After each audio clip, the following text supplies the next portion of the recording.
In the early 15th century, most people on this earth still believed that the world at that time only included Europe, Asia, and Africa. Forever until the end of the 15th century, specifically in 1492, when the Colombo Eighth Corps led by the Colombo in the name of representing the Spanish Empire carried out the Great Atlantic Crossing and discovered new lands for Europeans. The above view has changed completely. It is one of the most important events in human history and is considered the first contact between the two worlds onto continents, which have developed separately since the dawn of mankind. According to the order of the Spanish king and queen, on August 3, 1492, the Colombo's fleet, including 3 boats with about 90 people, departed from Palos. After crossing the Atlantic, on October 12, 1492, the expedition went to an island called Guanahani in the local people's language.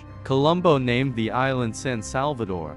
Then many people appeared on the island. According to some records, the number of indigenous people on the island at this time was about 250,000 people, which is considered the people of the Lucayan and Taino tribes. At that time, Colombo thought that the island of San Salvador was in the east of the Asian continent and where he came from was the Indian Peninsula, while in fact this is a completely new continent, which is the American continent today. So when he saw the indigenous people living here, he named the tribes in this area as Indians, or called the Indians, Indigenous Americans, red-skinned indigenous people, or Indigenous American tribes.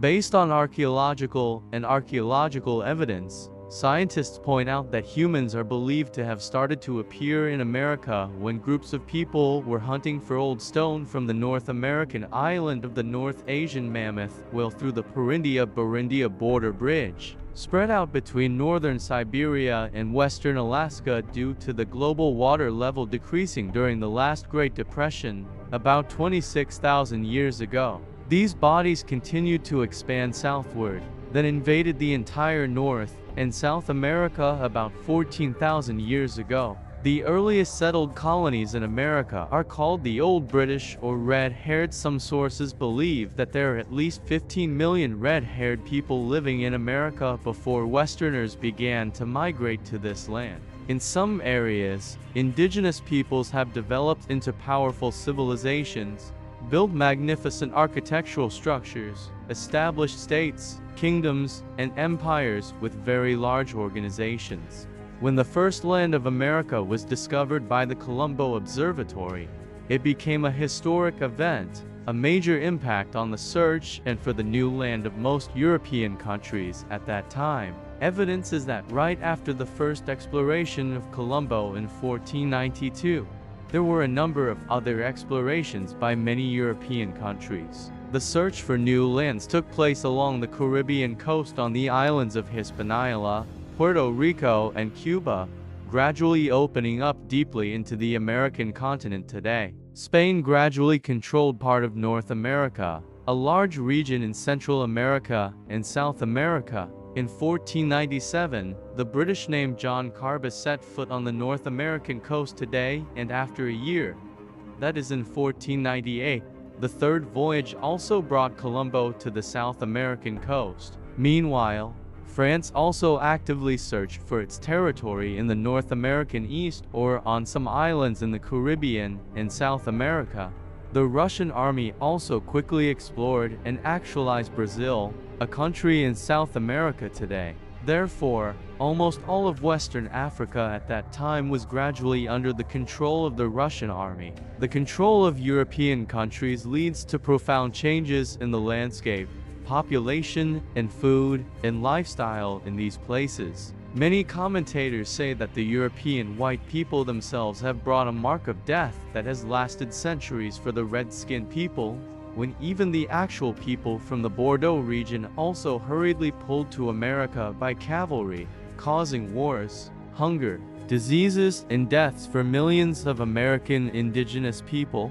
By the 16th century, the plague caused by European colonists to America had a serious impact on the population of the indigenous Reds. The Spanish colony of colonists invaded Central America at the beginning of the 16th century was also a tragedy for the indigenous American civilization.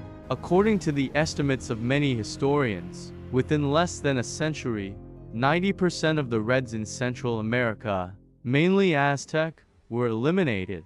Previously, many scientists believed that the Milky Way was caused entirely by natural factors, but by combining scientific evidence, historical data, and carbon analysis found in the Milky Way in Antarctica, researchers pointed out that the main reason why the Milky Way became so rare is because millions of Americans were slaughtered by European white people, causing a large amount of land to grow in America without care, abandoned, and then turned into a natural forest. This ray-borne forest area is considered large, close to France. As we know, the average temperature of the Earth's surface is determined by the balance between the sun's energy that falls to the Earth and the amount of heat emission from the Earth to the universe. The heat emission on the Earth returns to the universe almost impossible to pass through the thick Kota layer and be absorbed by Kota with water vapor in the atmosphere. Previously, many scientists believed that the Milky Way was caused entirely by natural factors, but by combining scientific evidence, historical data, and carbon analysis found in the Milky Way in Antarctica, researchers pointed out that the main reason why the Milky Way became so rare is because millions of Americans were slaughtered by European white people, causing a large amount of land to grow in America without care, abandoned, and then turned into a natural forest. This ray-borne forest area is considered large, close to France. As we know, the average temperature of the Earth's surface is determined by the balance between the sun's energy that falls to the Earth and the amount of heat emission from the Earth to the universe. The heat emission on the Earth returns to the universe almost impossible to pass through the thick Kota layer and be absorbed by Kota with water vapor in the atmosphere. Kota has an effect as a layer of heat that is reversed from the Earth to the universe. Therefore, this amount of heat causes the temperature of the atmosphere surrounding the Earth to increase through the combination of plants. Part of the Kota in the air was lost, creating stable climate conditions on Earth. Returning to America in the years of the 17th century, the natural forest quickly developed during this period, contributing to the reduction of CO2 in the atmosphere. The CO2 level dropped to such an extent that the Earth's temperature also began to drop in 1610, more than a century after the explorer Colombo discovered America in 1492. The CO2 drop at that time is believed to be equivalent to 2 years without using fossil fuels such as coal, oil, natural gas at the present time. Meanwhile, the CO2 content in the atmosphere has been quite stable, and this is one of the first important changes in the concentration of this greenhouse gas on Earth. At another level, experts also say that natural resources and food brought from the American continent have helped the European economy develop. It also allows people of white skin in the West not to need to concentrate on farming to ensure their food on the land and have time to develop other industries.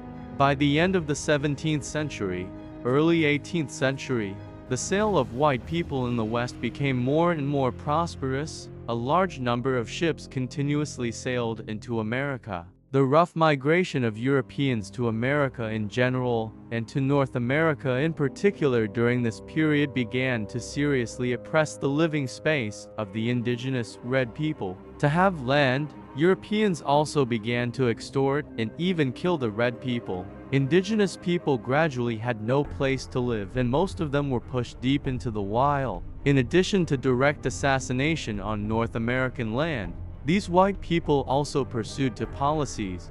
One is the policy of leaving the forest, and the other is the policy of leaving the head. European farmers are focused on the policy of forestry because on the North American soil at that time there was no forest. Estimated the number of cattle can reach up to 50 million before Europeans migrate to America. The European white man began to harvest forest cows in order to destroy this important food source of the red man. On the other hand, it is to provide raw materials for the industry that is developing very much in Europe at this time.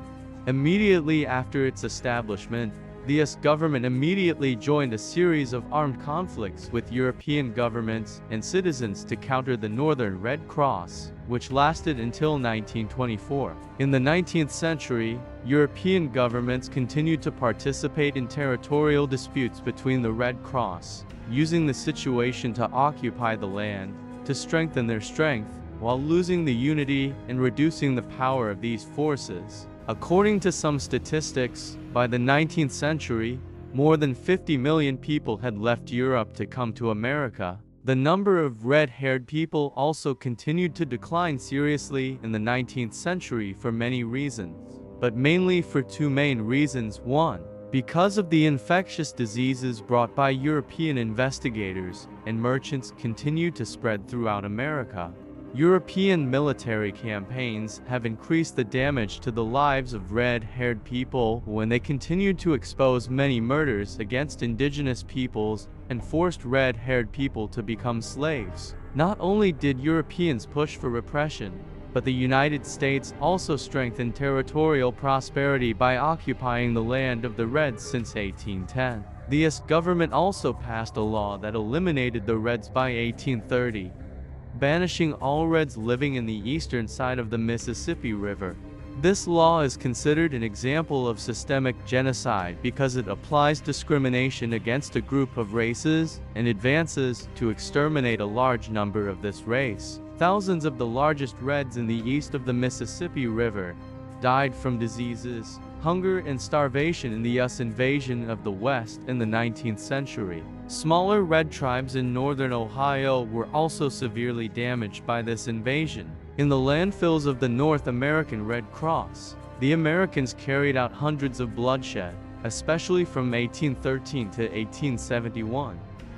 Countries with a large number of indigenous Red Crescent countries today include Mexico, Peru, Bolivia, the United States, Chile, Colombia, Canada, Ecuador. Many indigenous red-haired people still maintain and preserve their cultural backgrounds, including religion, social organizations, and self-employed workshops. If some indigenous peoples have harmonized their culture with modern culture, others still live relatively separately from Western culture, and the rest are considered unacquainted peoples. Currently, the red-haired peoples only occupy more than 1% of the population of the United States, with very difficult natural conditions such as high and dry mountains in the West. Nearly 20 red-haired tribes in Brazil have also been eliminated by the new civilization in the world's population. About 2,000 people from other tribes in the Amazon forest are about to die.